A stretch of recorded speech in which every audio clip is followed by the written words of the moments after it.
see you guys in the dark.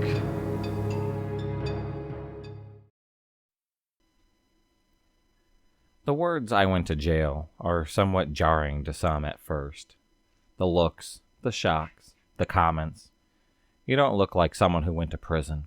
I've heard it all. Trying to explain it to a job interview is definitely not the best. You inevitably feel judged or singled out because of the mistakes that you made, which, being honest, is understandable. However, let's face it, I bet 90% of the population has committed a crime that possibly could have sent them to county jail, or maybe even prison.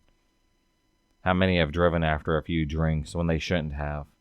They just didn't get caught when doing it. A friend of mine had asked me if I wanted to write about my experience. I wasn't sure at first, but I decided, what the hell. I'm now a 41-year-old divorced mother of 3.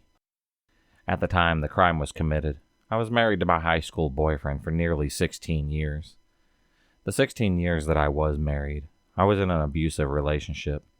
I kept that to myself, and even from my teenage children, as I felt I was protecting them. My now ex-husband did not work the entire time that we were married. He always had some kind of medical condition of sorts. There was always an excuse, and looking back now, I see that I was the enabler. I became tired of struggling, and being broke, living off one income, and wanting to give my children a different life. I had, in my possession, a company credit card that I started using for personal things. The owners of the company never looked at the bills, and just paid the charges every single month. Needless to say, it got easier and easier to use. I was eventually caught, and once all was said and done, I was sentenced to 3 years in the Department of Corrections, and 7 years of standard probation upon being released. I don't blame anyone but myself for the choices that I have made, and I take responsibility for my actions. I think most people, especially mothers, would be devastated with a sentence similar to mine. 3 years without your children is a really long time. I did choose to look at things differently.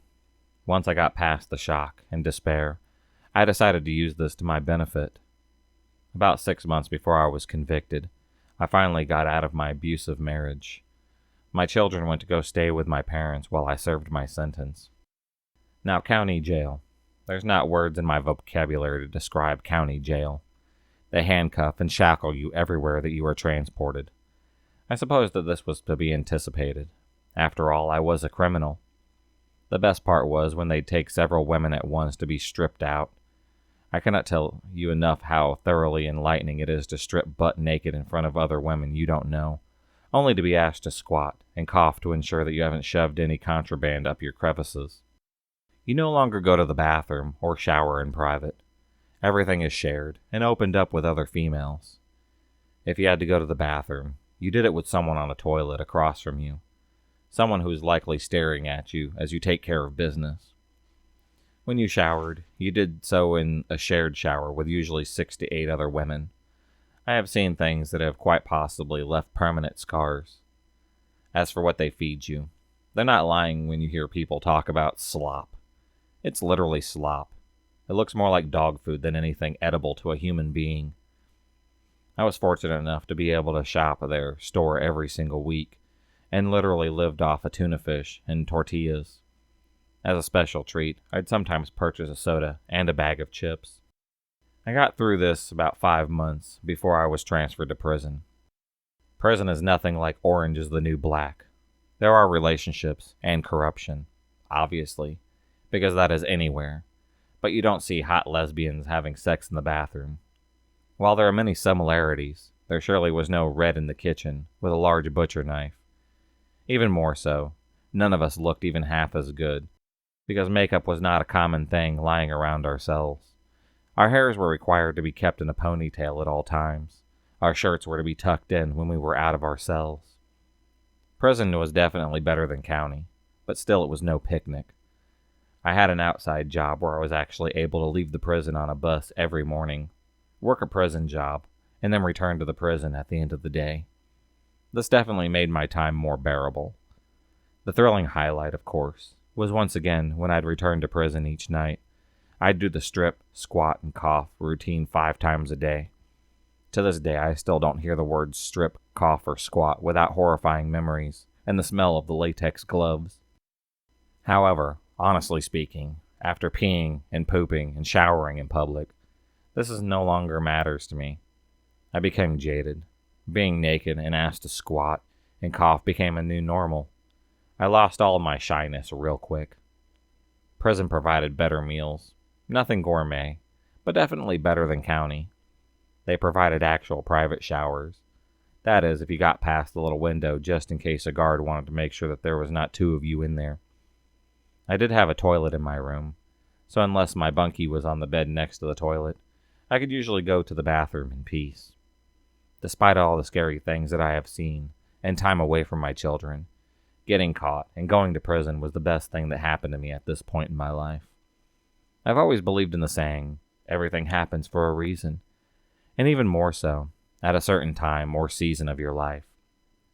Prison was not fun. I did make the most of the time that I had there. I met some of the most amazing women, most of whom I'm still friends with to this day. I basically had 3 years to focus on nothing but myself. It gave me that much needed time to heal from a long time in an abusive relationship.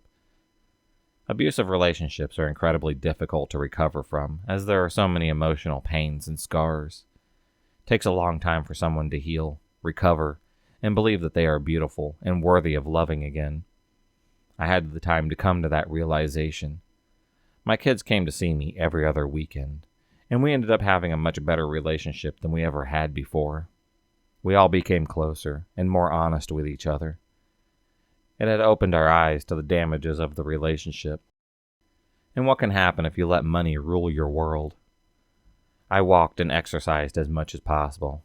Not only was it good for my body, it is good for my soul. I wrote a lot. All my feelings at my given time were put on paper. Some of that was painful, but mostly, it was cathartic. Most of all, I had healed. I let go of all the anger and the resentment towards my ex, because at the end of the day, it was only hurting me more.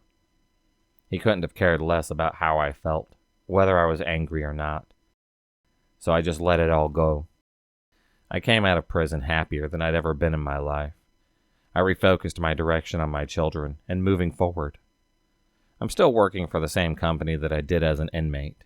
Even better, I run it now. I have friends in my life that I met in prison that would go to the ends of the earth for me, and vice versa. We're a great support system for each other. I reconnected with an amazing man that I went to grad school with, and we've been in a happy, healthy relationship together for the last 4 years. Before prison, I never expected happiness out of my personal life. I never imagined that I would be in a healthy relationship because I didn't believe in myself. Going to prison has changed all of that. I firmly believe that I wouldn't be in the place that I am now if all of that hadn't happened to me. I truly love my life, my children, my man, and everybody around me. At my jail, we had a non-violent criminal in lockdown with a violent one. Bad dude had killed the other guy with a colored pencil through the eyeball. Being a woman, I was working female facility, so I only heard all the chatter over the radio. The guy happened to pull one of his out as well. Also didn't see that one. Worst that I dealt with were just the stories when I would talk to all the other girls. So many crying sessions as they discussed their childhood. One that stands out the most. Had this girl none of the CEOs would stand. She was constantly in trouble and getting put in lockdown. I had a very good rapport with her, though. I came in one day, and she was in a cell doing typical acting out. She had calmed down, but was getting riled up once again. I went to see her since she always behaved with me. Turned out her aunt, who was also in the facility, had just been sentenced to death. This woman, Margaret, had killed a woman by cutting her throat and then pouring bleach into it. Then buried her while she was still alive. Anyways, the young girl was upset over this, and even I was like, look, she deserves death. You need to behave and don't get in any more trouble or lose sleep over this. She proceeded to tell me why she loved her so much. As a kid, around 6 years old, she was in an apt with a few other little cousins when some guys broke in to kill the parents. They were cooking crack at the time. So the 10-year-old shoos all the kids into the closet and tells them to just be quiet. That girl's best friend, same age, hears screaming and then runs out, and is also shot. The oldest kid wasn't able to stop her. Long story short, this aunt who was just sentenced to death took her and the other kids in and kind of raised them off and on, and always made sure that they were taken care of. All lived in the same apartment complex as well. I worked county corrections for a decade, and I've seen some truly disturbing stuff. A few that have stuck with me are: I had a mentally ill man get arrested and brought into our facility. He was saying some pretty off-the-wall things, so the sergeant had us strip him down to his birthday suit and place him in a padded cell so that he couldn't harm himself. Fast forward a couple of years. This guy's mental state, combined with the drugs that he used, was rapidly deteriorating and becoming incredibly violent. This guy suddenly believed that he has diamonds embedded into his colon. He believes that if he can get them out, he can bribe us with the diamonds, and we will set him free. Slowly but surely, this guy starts shoving his hands up his butt. We are all into the night shift, and don't have the staff to do an extraction, so we call for backup from the street deputies. Backup is about 30 minutes out. This guy managed to get his entire fist in there, halfway up to his forearm. Then he rips his hand out really fast. His hand had blood all over it. He immediately shoves his hand right back up, and then pulls out again an increasing amount of blood. He does this while backup arrives, gets suited up into PPE. Extraction plans are laid out for a forcibly removed to the hospital. EMS units are on standby. While everyone is stacking up on the door, this guy goes for the gold. He goes deeper, and with a final Hail Mary, pulls out all it's worth. Out comes his hand with a large piece of flesh in it. Following that was a large pile of his innards. With everything lying on the floor, and everything running from the pile up into his back, we enter the cell. The guy starts fighting us. We manage to pin him to the floor and restrain him. Every one of us is covered in this guy's blood. He's still bleeding. The EMF staff comes in and puts everything in a bucket. Doctor had come in, forced him under with a sedative. EMS put him on a gurney, put the bucket on top of his stomach, and hauled him off to the hospital. The guy ended up surviving with a one-way ticket to the state hospital, which was a mental ward. I also watched a guy kill and eat his cellmate once as well. I have others, but that's probably the topper.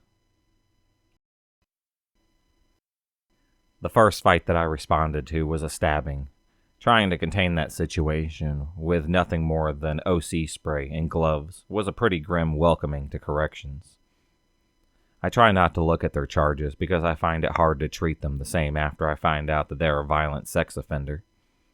Almost every time an inmate is polite and seems like a decent enough person, I end up hearing their case on the news, and is a 9 to 10 sex charges. I once saw a guy who slipped in the bathroom have his hip come completely out of its socket, and his leg came out at a ridiculous angle. Trying to have a conversation with someone and de-escalate them when you can hardly see them because so much feces has been spread all over the window.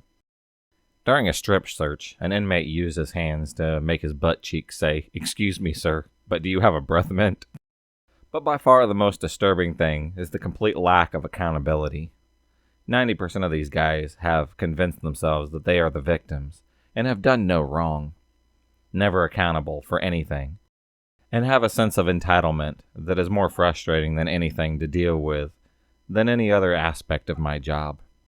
Becoming accustomed to being threatened is a pretty strange phenomenon. I didn't realize that I hadn't become desensitized to it until I was threatened by an inmate telling me that I'm going to murder you and then rape your wife. I told my family that it happened a few weeks later, just as a, "oh, by the way," sort of thing, and they were mortified, where I had almost forgotten about it. An inmate who was infamous for packing drugs in his rectum came in and completed his dry cell stint in his segregation. Other inmates didn't believe him when he told them that he didn't have any drugs on him, so they decided to check for themselves. They accomplished this with a Dasani water bottle enema. Plus, the host of medical conditions you see during strip searches is alarming at first, The list contains testicles the size of mangoes, genital warts larger than your penis, AIDS lesions, always make me gag, and of course the amputations always catch you off guard. In the general population area, called MB, which was the main building, there is a transient wing called D1. It's for inmates that are temporarily assigned to the unit for various reasons, but usually for medical. This unit also has a regional medical facility. In one of the cells is an inmate that had some psychological issues. We, who are the guards, never paid any attention to him, but he always talked to himself. It was basically gibberish and didn't make any sense. One night I was working in a different area, but I got a call on the radio. Flash, officer in need of emergency medical care. That was the initiation of ISC, and usually meant that there was a problem, usually a fight or a severe injury. Turns out that this was a murder, and I swear that this is something out of the True Detective. There was an inmate face down on his bunk, tied up with bed sheets, dead, with blood everywhere. The inmate was shirtless and had runes carved into his back. The other inmate was curled into a ball, muttering about demons. It turns out the dead inmate wasn't dead, but was really close to it. He was sent out on a 911 call and later died at the hospital. As for the other guy, no one can get a motive. One of the neighboring cellmates said that he heard everything and described all the screams, and the inmate saying that the demons are coming. If you enjoyed this video, please subscribe, like, and hit the bell for notifications on future videos and become a stalker of the night. And I'll see you next time.